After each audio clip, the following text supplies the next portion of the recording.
the end, they came back well, SRH, but Dinesh Karthik finished off well.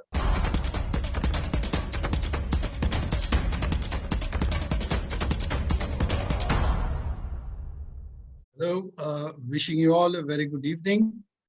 This is Gautam of Gulf News. We are kicking off our straight bat series, the third part of which with Gulf News and our Mr. Anis Sajan, our special guest, who is the Mr. Cricket UAE.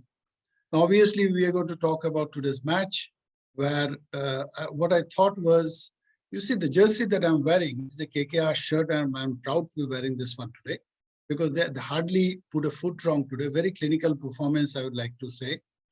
I would come back to Anis. What do you think? How did the match pan out today?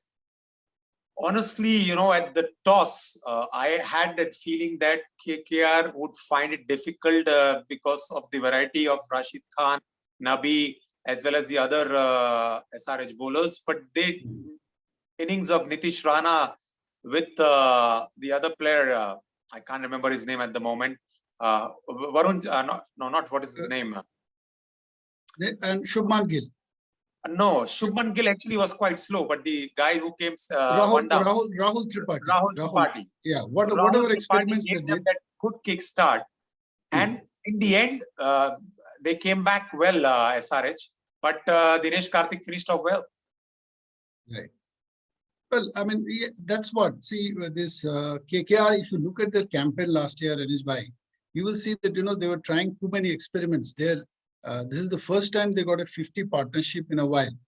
So they got a, left and right hand combination all right when they brought in, Nitish Rana used to bat at number 3. All they had to do was just promote him up, and Shubman is your opener. So that worked for them. But at the same time, when, Sunrisers Hyderabad, they were replying. Last year also, I noticed that, they were found wanting in the middle order. What do you think about it? I mean, do you think they can't find room to play Ken Williamson? Somebody like him is sitting in the dugout. I am totally with you, Gautam. Ken Williamson is one of that player who can control the innings. I have no idea why they think that his strike rate is low, whereas he is one of the players who's got even a better strike rate when it comes to playing T20 than the big guys like Steven Smith, Virat Kohli. And as I said, he controls the innings.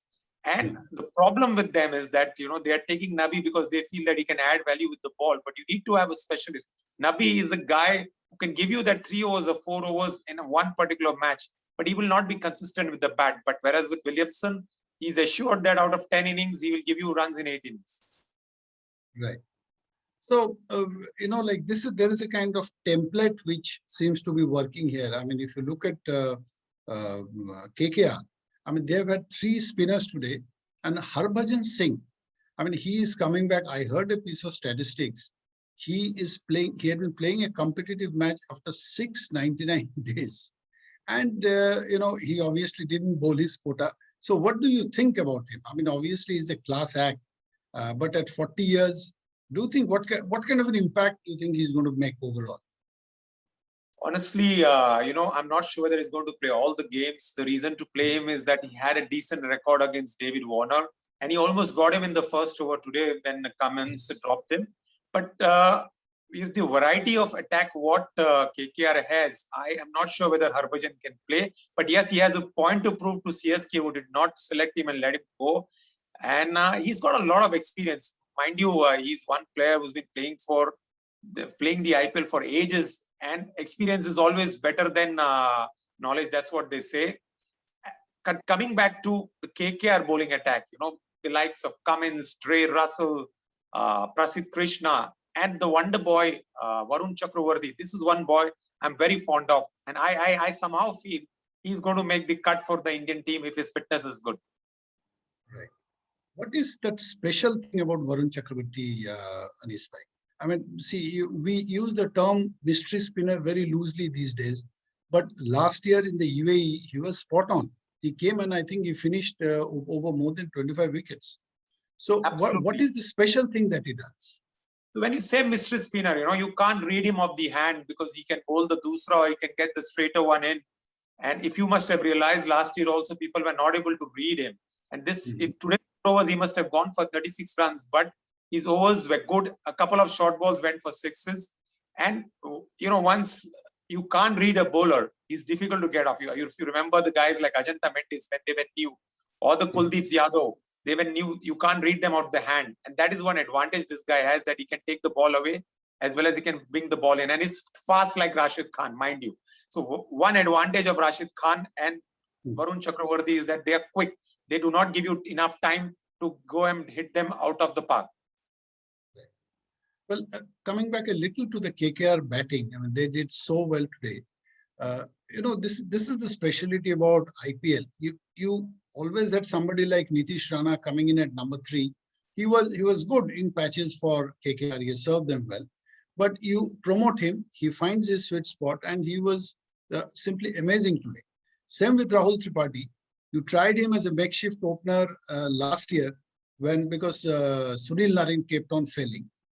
He was brought in at his rightful spot at number 3, and he was playing perfect cricketing shots all around the wicket. So do you think this is the beauty of IPL? I mean, in the first match, we spoke of somebody like Harshal Patel, who will probably never play for India. Today, we are talking about Nitish Rana and Rahul Tripathi. So where do these guys come from, and such uninhibited stroke making? What do you make of this, Anish? See, the advantage what this guy is like Nitish Rana, and if you spoke about Rahul Tripathi, especially Nitish Rana has been playing IPL cricket for a long time as well as the domestic cricket. The experience what they garner, which the other countries don't get, that is one of the biggest strengths. And now when they rub shoulders with the big boys in the IPL, automatically it shows in their form. So that's why the talent in India is abundant. Be it Surya Kumar Yadav or the pocket dynamo Ishan Kishan, and now you talk about Nitish Rana. So you see, you ask one, you have 4 choices. So we are spoiled for choices. It's all about temperament. Who has that temperament will go a long way. Yeah. So do you think it's the kind of end of the road for Sunil Narine in the KKR lineup now that they've managed to sort out their batting lineup as well as bowling lineup? What do you think? You can say to some extent, you see, because they also have left out Ferguson today, who is also very handy with the ball. Now, if they have to have a mystery spinner in Varun Chakravarti, I don't see any reason for them to play Sunil Narine, because they are definitely going to play the X Factor Dre Russ. They have the Owen Morgan, they have Pat Cummins, so you have to leave him out. As Sunil Narine will be finding it very, very difficult to get a place this time around. Right. And looking at the road ahead for Sunrisers, what do you think would be an ideal combination for them? We spoke about Ken Williamson a bit. What do you think they need to do to bolster that middle order? They need to definitely get this boy Abdul Samad up the order. If you saw him, he hit Pat Cummins for 2 sixes. And last year also he showed some glimpses. What they lack is firepower in the middle. If you see guys like Williamson, Manish Pandey, they are all one type of player. So if they lose Bairstow and Warner, who give them quick runs at the start, they don't have that firepower to finish. So they need somebody in the end or to finish the innings off. Like today, if you see, they were in the game till almost the 15th over. But you always felt that they are little behind the game. They were there, but they were not in. If some other team like the Mumbai Indians would have finished off this game. Yeah, looks like it. There was a mini scare when Samad started hitting those sixes. Before wrapping up, I'll just like to look ahead at the match. I mean, tomorrow's match, which is Punjab Kings versus Rajasthan Royals. Now, these two often underachievers, but both teams have marshaled their resources well again. So, what are you expecting from this match, and whom do you consider as favorites? Well, both are level teams. If you see, one has won the tournament right at the beginning, and then they came last year, whereas Punjab has been on and off. Last year, if you see, they lost very close games. Rahul used to score the runs, but I'm afraid did not have the temperament to finish the games. Now, again, I use the word temperament. Temperament is always very important in any sport, whether you play Test cricket, whether you play ODI cricket, whether you play 2020. And you could see that fear in Rahul's mind that if he gets out, who will finish the game? So he has to play that free attacking game and give the others the opportunities like the Chris Gales and the Mayank Agarwals that go and express yourself. And if he plays that same attacking style which he does for India, okay, he didn't have a good T20 series against England. But the secret for Punjab to go ahead is that Rahul has to play and express himself and not play the anchor innings. Well, I mean, these are still early days. Tomorrow we'll see the first round of games where all 8 teams would have played 1-1 match each. There's lots and lots of cricket to be played. Follow this year's IPL at the Straight Bat, at our social media channels, and of course at gulfnews.com. Thank you and good night for today. Good night. Good night. Take care, guys.